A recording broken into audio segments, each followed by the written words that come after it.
welcome to Creepy Cheapies, where it's time once again to take a little time out from your dull, uninteresting, tedious week and spend a few minutes here having a dull, uninteresting, tedious time with Dr. Lady from the world-famous Horror Hotel Library, which is where we are right now. Okay, today's mask on Creepy Cheapies. Our mask of the week just happens to be, and I'm late to the party because this one came out around 2015, I think, but it was still in production as of 2020. You can land one of these guys in your neighborhood, in your neck of the woods, you get it, in your neck, for about $30, which is pretty great for this cool of a mask. What is he?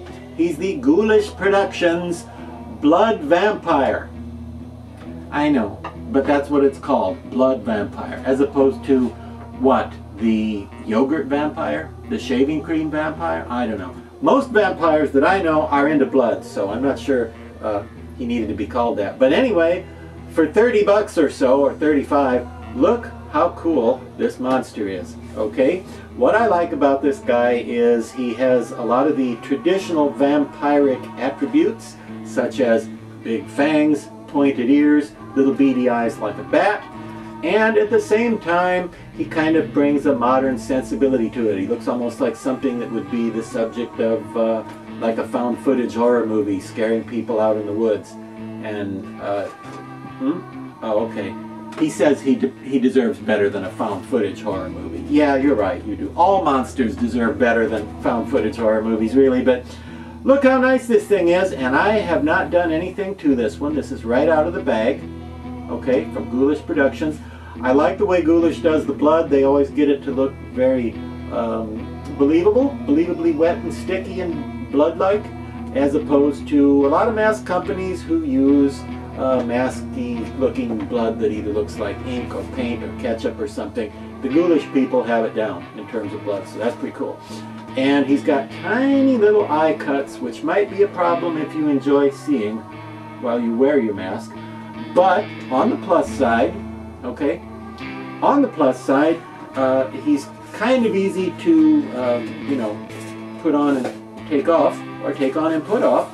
And we'll take him off the high-quality Styrofoam head here. And by the way, kids, this is a Styrofoam head right here, the very ordinary kind. And what I've done to it, you see that bottom, that base there? What I've done to it is hot glued a round wooden disc that I picked up for about $1 at the local Malwart craft department. You can get them at, oh, you know, Hobby Lobby, Joann's, any place like that. And just threw a little black paint on it, hot glued it on there. And now I have a cheap Styrofoam head that won't fall over.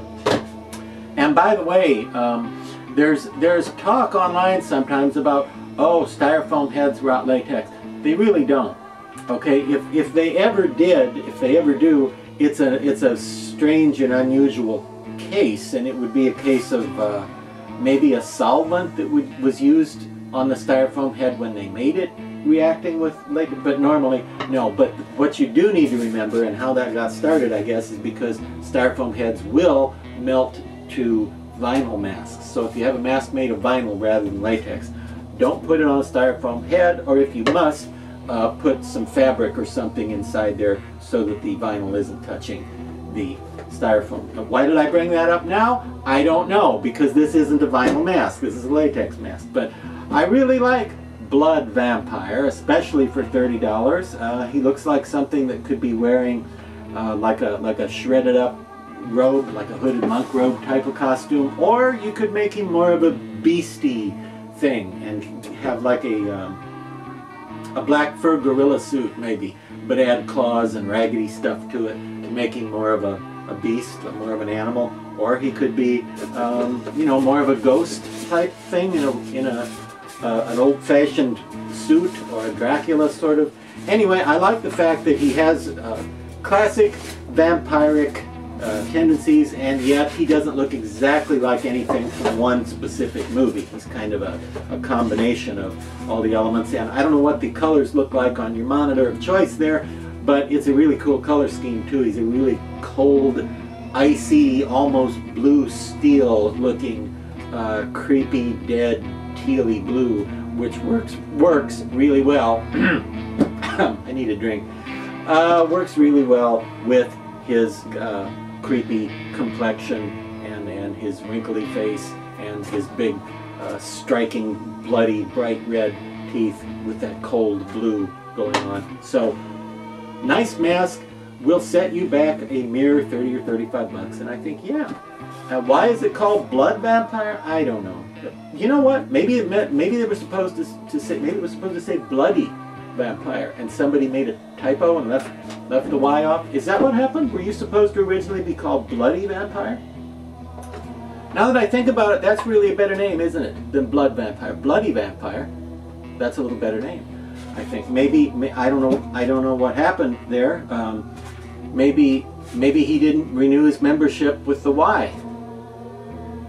Is that what happened? Yeah. He says he only knows 25 letters of the alphabet. He doesn't know why. Yeah, we get it. We get it. You'd be surprised how many monsters have a great sense of humor. I wish this one did. Anyway, you guys are probably watching this right now and thinking, look at that plain blue, bald, hairless head that monster has. I'd like to see what that mask would look like if Dr. Lady's wife, Laura Lady, put some hair on there. Maybe a straggly, messy wig, or maybe like a classic kind of a comic book Dracula look with the big widow's peak coming, you know, and black hair, maybe white on the sides, and maybe, you know, something like that would be cool with hair. And you're thinking, wouldn't it be cool if he pulled one out from behind the table right now that Laura had put hair on? Yeah, that would be cool, wouldn't it? Well, good night, everybody.